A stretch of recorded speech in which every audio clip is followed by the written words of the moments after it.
I was asked to speak on the role of groupthink in sociology and the irreproducibility crisis as it is connected to sociology. Pragmatic solutions to reduce groupthink. Now, neither of those is simple. The first thing, the role of groupthink in sociology, is certainly an easier lift than the second. So I will talk a lot more about that one, very little about solutions, although I kind of like that last stuff that we saw.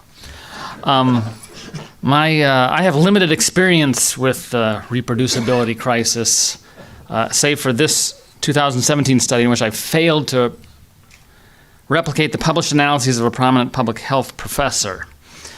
Most of us, I suppose, don't go looking for errors, but rather we sort of stumble across them.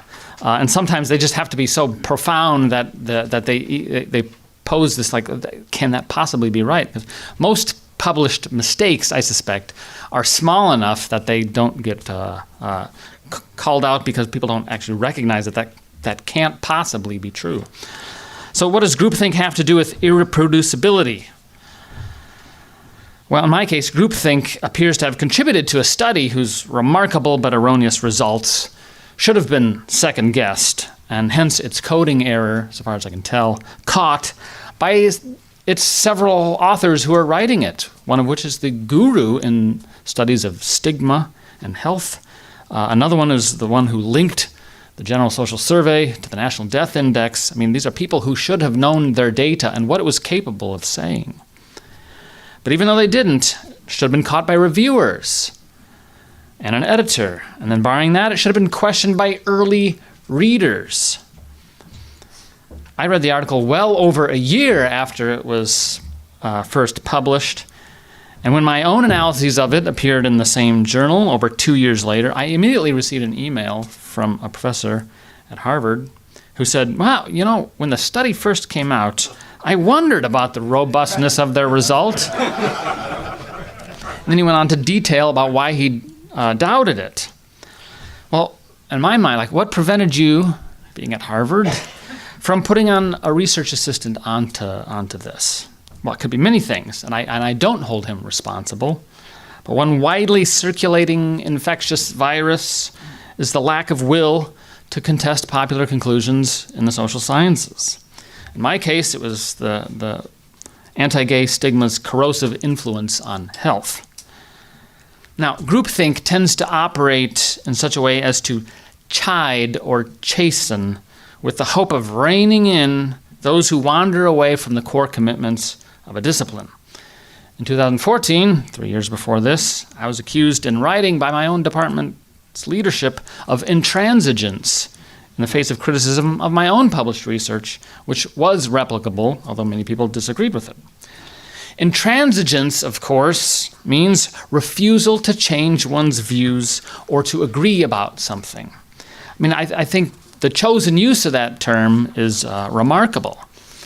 Groupthink in sociology suggests, short of insisting, suggests that our research should not flout particular valued ends, the core commitments of the discipline, matters dear to the heart of sociology, basically. Well, what are those? Well, if you consider the content of the, I was going to say ASA, but I think we're talking about a different ASA in this room. The American Sociological Association's online presence, stated area for job openings, and, frankly, the Supreme Court cases in which the ASA has weighed in, which is actually not very many. You will be treated to the discipline's core areas in which its values are most manifest. Those areas are race, gender, and sexual orientation. Identities and inequalities. I'm not here to poke fun of these areas. I'm merely saying that these domains are where sociologists' deepest commitments rest. Commitments to justice, liberation, and diversity. My graduate school advisor, Christian Smith, who's a much more articulate expositor than I am of groupthink and sociology, calls this the sacred project of American sociology in a book he wrote by that title. What actually is the sacred project of American sociology, he wonders? Well, we might start by saying that sociology is about something like exposing protesting, and ending through social movements, state regulations, and government programs, all human inequality, oppression, exploitation, suffering, injustice, poverty, discrimination, exclusion, hierarchy, constraint, and domination by, of, and over other humans. American Sociology, he writes, as a collective enterprise, is at heart committed to the visionary project of realizing the emancipation, equality, and moral affirmation of all human beings as autonomous, self-directing individual agents who should be out to live their lives as they personally so desire, by constructing their own favored identities, entering and exiting relationships as they choose, and equally enjoying the gratification of experiential, material, and bodily pleasures. That is the deeper vision that undergirds and justifies the first description about oppression. So that, according to Smith, is the sacred project of American sociology. And I suppose we could state that at bottom, if we package this all together, intersectionality is at sociology's core. You may laugh, but that is the reality I have to live with.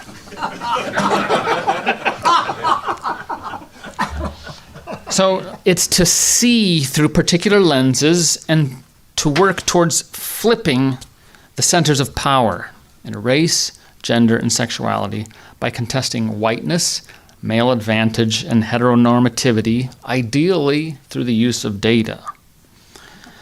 While pronounced in the more qualitative corners of the discipline, even demography feels this.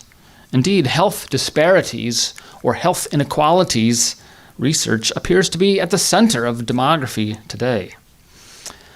There is a difference between groupthink, in a pervasive sense, and what sociologists call homophily, where people tend to have ties to others similar to themselves in significant social ways. The term, in a sociological sense, originally referred to an internal preference, though most sociologists now tend to make homophily an observed external behavioral trait. But a discipline's commitments doesn't say much about how this affects groupthink, or data integrity, or replicability. But those matters are not independent of each other. Circulating not far away from matters of integrity and replicability are questions about how to best measure, model, and interpret data. Okay? I'll say it again. Circulating not far away from matters of integrity and replicability are questions about how to best measure, model, and interpret data. It is here that I sense the most strongest groupthink effects. Integrity and replicability are only partly about avoiding accidental or intentional errors or sloppy coding. Integrity, too, has to do with one's conduct in intellectual squabbles and debates in print. Squabbles and debates that now happen a lot faster and with a lot more social ramifications than they did when you were younger. And I'm not referring to simple civility here. I'm talking about how do we work through the idea of like, how do we measure this? How do we model this? What's appropriate control variables? Things like this. My research touches on matters that are now fraught with conflict over basic issues of measurement and analysis. I mean, humans do the measuring even if you let a program do the analyses, right? It is human beings who make decisions about these things. I'll give you an example about a very basic idea. First is the emergent contest over how we ask survey participants about their sex. That is, their demographic status as male or female. The Census Bureau's American Community Survey, which is a fabulous data set, still asks the question in a straightforward manner, as you see here. Probably because it's a federal agency, and probably right now because it's in a Republican administration. 6 years ago, a best practices report issued by the Williams Institute at UCLA Law recommended survey instruments begin with a question about what sex were you assigned at birth, a move which suggests a more active assignment rather than a passive observation process of determining a newborn's sex, and implies that sex is primarily a social construct. Some surveys are now adopting versions of this, including federally funded ones like the AdHealth Project, now in its fifth wave, another fantastic data set and data collection project. So if we understand that sociology has core commitments, as Smith had outlined, to things like emancipation, equality, affirmation of autonomy, self-directedness, and the construction of identities, it is much easier to conclude in favor of measures that expand and interpretations that emancipate, even if many scholarly peers question the veracity of these. There's tension between the discipline's commitment to being as science-like as possible. I know whenever we talk about sociology as a social science, not everybody catches on at the end. Is it a science? There's tension between those, between that and the commitments to themes like social justice and equality. If you only paid attention to the American Sociological Association's Twitter feed and to its annual meeting thematic titles, you could confidently conclude that the ASA's priority had much more to do with values than with facts, if you hold to a strict fact-value distinction, which I don't. But a basic question about sex is being powerfully shaped by values today, or so I hold. The demographers who long gave the one survey question about sex very little thought are today increasingly outnumbered by those who are at the core of sociology, who perceive the question as at least as much about justice as about empirical accuracy. So the developers of the Ad Health study changed their mind. Just like the law is a teacher, so are the methods by which authorities ask questions. There's a move afoot, at least in sociology, to queer research methods. Now, what is meant by this term, queering research methods? According to one of the authors of a book on the subject, an author who just won the American Sociological Award for the best book of the past 2 years, a queerer method, she wrote, of social science inquiry would work to dismantle essentialist disciplinary conventions and exclusionary epistemological traditions from the inside out, thereby engendering a research practice that seeks to grow rather than codify possibilities for how to be in the world. A research practice that seeks to grow rather than map or codify possibilities for how to be in the world. My point here is not to begin a squabble in this room over distinctions between sex and gender, nor is it to pick a fight over queering methodology. My point, rather, is that basic research practices are shifting in light of emerging groupthink sentiments in this discipline.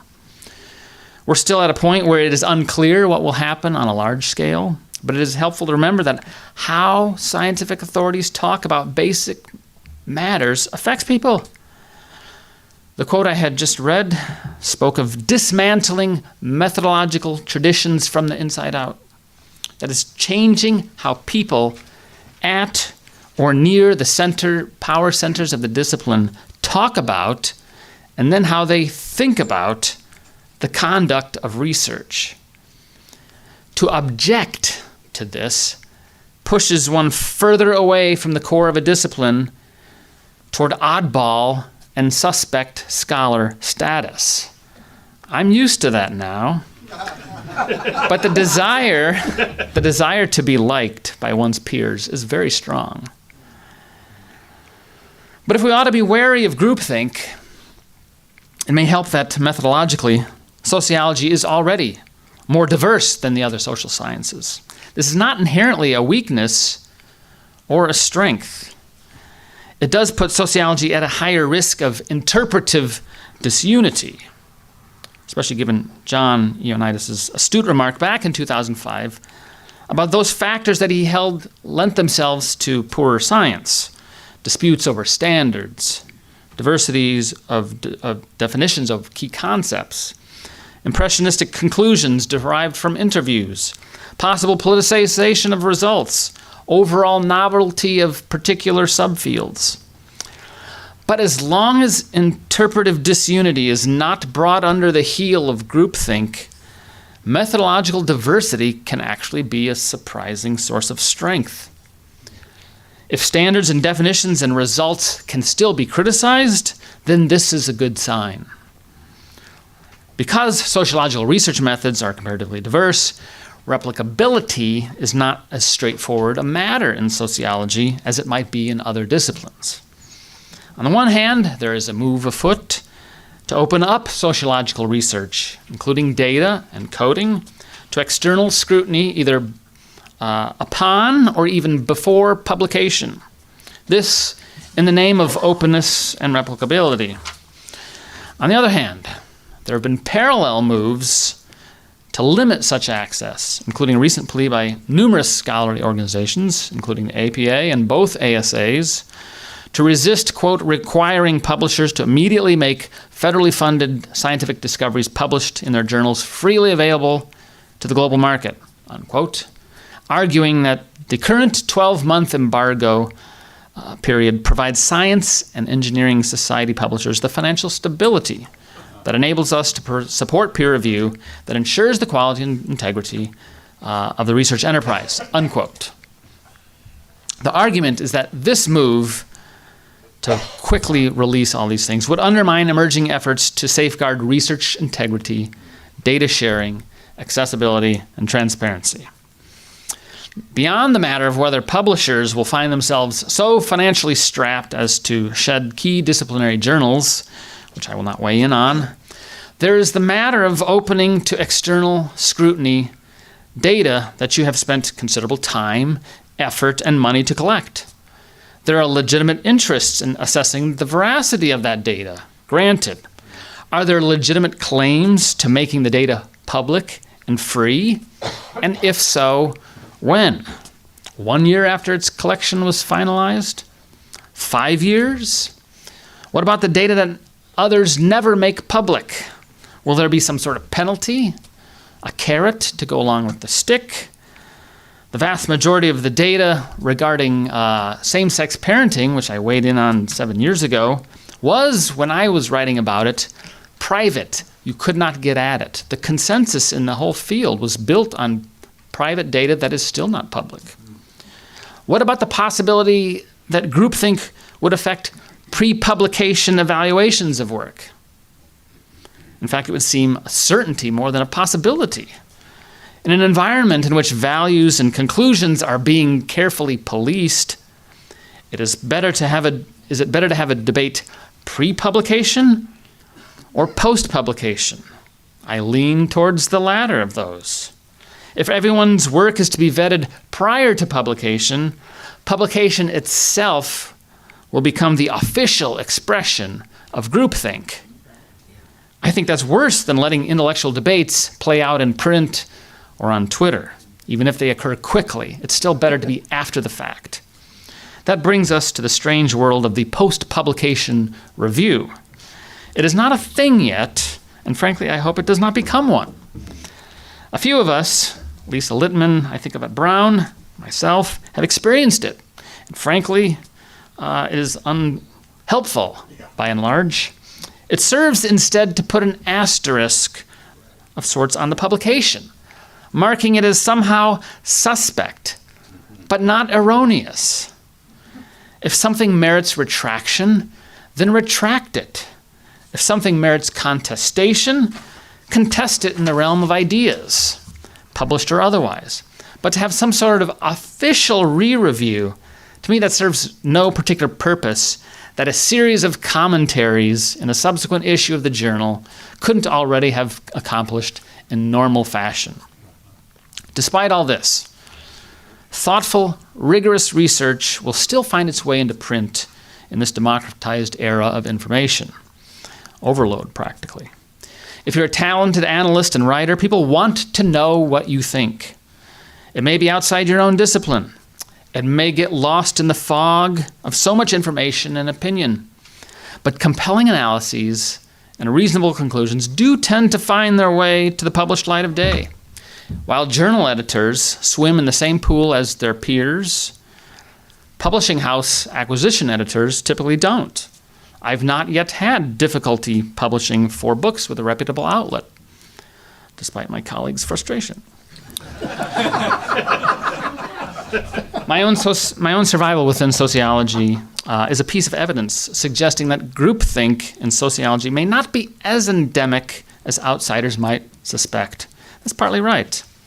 It's correct in that once scholars are established, that is, tenured, penalties of dissenting from the discipline's core commitments are more difficult to mete out. They come in other forms: disinterest in your work on the part of your peers, difficulty sharing in the reward structure of your department or university, slowed promotions, etc. But that is different than more egregious penalties that are possible and actual in other places. And we know little here of having to escape your native country in order to continue working, let alone staying alive. So in our laments, I think we need to not make things out to be worse than they actually are. In sum, when we talk about an idea like groupthink in sociology, I think it's appropriate to claim that, one, it does exist, two, it is influential, but three, it is not totalizing. Contesting it, of course, yields conflict. That's unavoidable. For the tenured professor, this is conflict that can be navigated. But so many people wish to avoid conflict for fear that it would diminish their professional status. They have simply worked too long, too hard to bring down trouble upon themselves by contesting groupthink at the core of the discipline. For the would-be sociologist, however, it is inordinately more difficult due to gatekeeping forces. Can a candidate with a research program whose data interpretations contest the norms of the group get a hearing, get an offer? It's very unlikely. We'll not soon see rising interest in intellectual diversity in a field where an entry is commonly marked by offering particular answers to social questions. In other words, gatekeeping and anticipatory social selectivity guard the doors here. What other options are there? Perhaps top-down solutions could work if university administrators, or perhaps donors before them, display unique interest and courage in hiring outside of the box, which is something that departments are loath to do. We know that. Again, that's an unlikely solution. All right, thanks.